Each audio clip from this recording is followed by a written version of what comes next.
Welcome, dear dreamer, to another magical bedtime tale, where the mists of time part gently, and the ancient stories of our world rise like the morning fog over an emerald sea. Tonight I invite you to journey with me across the shadowy waters of the Atlantic, to a place whispered about in the oldest of Irish legends. A land shrouded in mystery, invisible to the eye, yet always present in the hearts of sailors and seers. This is the story of Hy-Brasil. Have you ever heard of an island that appears only once every 7 years? Some say it's just a myth. Others swear they've seen its golden shores glowing like a beacon at the edge of the known world. They say it emerges briefly from the mists, a perfect circle rising from the sea, only to vanish before you can reach its sands. And those few who claim to have touched its soil returned changed or not at all.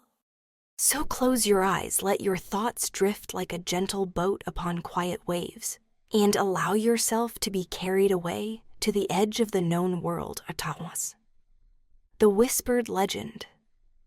In the oldest maps drawn by monks and mariners, there lies an island, circular, perfect floating west of Ireland. Its name, Hy-Brasil to the Celts. Hy-Brasil was not merely an island. It was a realm of wonder, a sacred land veiled in shimmering mists, ruled by wisdom and peace. The name itself may come from Brasil, a high king of the ancient world, or perhaps from the word bres, meaning beauty. In the halls of crumbling monasteries along the western cliffs of Ireland, monks would whisper of the isle during long winters, a place where the sins of the world could not reach. It was paradise not above the clouds, but hidden on the sea. Fishermen spoke of it in hushed tones, a place glimpsed only at dawn or twilight, where golden light danced upon waters, and the air shimmered with otherworldly warmth. A glow on the horizon, a hum in the waves. Legends said that those who set foot on Hy-Brasil never returned the same. Some came back with knowledge beyond reckoning, maps of stars unknown to any chart or languages lost to time. Others never came back at all. It is told that once a crew from Galway sailed west, chasing the glow on the horizon. They found it rich forests, marble towers, strange beasts that watched silently. They stayed one night and awoke back in their harbor, unable to remember how they returned. They could draw its towers with perfect detail, but weep when asked to explain the light. Other stories tell of a silent bell tolling in the fog, guiding lost sailors home, or drawing them closer to the edge of reality. Those who heard it often dreamed of golden domes and beings with glowing eyes, neither hostile nor friendly, simply ancient. Part 2. The sailors and the light, the sea. Ever a keeper of secrets holds many stories of those who sought Hy-Brasil. In the 15th century, the navigator John Cabot heard of it from Bristol sailors. They believed in its presence so fiercely, they set out in search with maps that marked it clearly. West of Ireland, near where the fog never clears. Sailors swore they saw lights in the distance, golden, flickering as if lanterns swayed on distant shores. Yet when they approached, fog would envelop their ships, and the island would vanish like breath on a mirror. One account tells of a merchant ship stranded in still waters. For hours, the ocean was calm as glass. Then, just before sunset, a light emerged. A perfect dome glowed on the horizon. Birds circled, and a strange warmth filled the air. A monk named Berinthus once told of being taken there by angels to a land of eternal wisdom. The trees bore fruit in every season. The animals spoke without tongues. Time passed slowly, as if the stars themselves paused in their dance. One tale speaks of a Spanish vessel blown off course in a storm, finding calm only in the shadow of a mysterious island. The captain, old and weary, claimed he heard voices calling his name in a language older than Latin. When the fog cleared, no island was in sight, but the ship's wood glistened as though dipped in dew.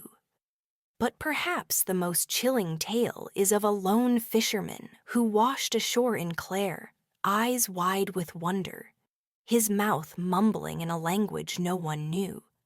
Clutched in his hand was a stone, not of this world, smooth and glowing faintly with a bluish hue. These are not merely stories. They are echoes, whispers across centuries. Part 3. A Place Outside Time. Scholars have long debated whether Hy-Brasil was real metaphor or both. Could it have been a memory of Atlantis? A projection of a collective yearning for peace? Or was it simply there waiting patiently for those with the heart to find it? In Celtic belief, the boundaries between worlds are thin, especially on Samhain or during solstices. Perhaps Hy-Brasil exists not in space, but in time. A fold in the veil where the mortal and magical briefly touch. Some tales speak of druids journeying there in spirit during deep trances under moonlight. Others tell of seals and whales guarding its border. Old souls reincarnated as sea creatures, ensuring only the worthy approach. An old folktale speaks of a harpist who played a melody so haunting that the sea itself parted, revealing a glowing path to an island where he played for 7 nights straight. Never tiring. When he returned, his hair was silver and his music could move stones. On stormy nights, old sailors would say the island wept, its light flickering through the rain as if calling out to someone anyone to remember. And some believe it is still out there, hidden by enchantment, revealing itself only when the world needs magic once more. Part 4. The Return. Imagine now you are aboard a small wooden boat. The wind is calm, the stars above are clearer than ever. As dawn breaks, a golden shimmer rises before you on the sea. Birds unknown to you cry in welcome. And there through parting mists is Hy-Brasil. You step ashore, the sand is soft like velvet. The air smells of wildflowers and rain. The trees hum gently. You walk into the forest and feel a presence, not threatening, but ancient kind. Watching time slows. You see faces of those long gone. A pet from childhood, a voice calling your name tenderly. You are home. A silver river flows backward through the trees. Lanterns hang from the branches, glowing with soft green flame. Creatures with shimmering fur watch you silently. You hear music, not from instruments, but from the wind, the water, the stones themselves. But then as the sun lifts fully into the sky, the light changes. The land begins to fade. The air grows still, and suddenly you awaken in your own bed. Was it all a dream, or did your soul, just for a moment, step across the veil? Thank you, dear traveler, for joining me tonight. If this journey to Hy-Brasil stirred your imagination, I invite you to subscribe so we can explore more forgotten myths together. Every week, a new legend awaits just beyond the mist. The world is full of hidden legends waiting to be heard. If you'd like to wander with me again, gently press subscribe and let the stories find you in your dreams. In the coming nights, we'll journey through more forgotten myths and timeless realms. From the hills of the Tuatha De Danann, to the halls of Greek gods, to the frost-covered forests of Norse lore. Until next time, may peace and wonder walk beside you in your sleep. Good night, and sweet dreams.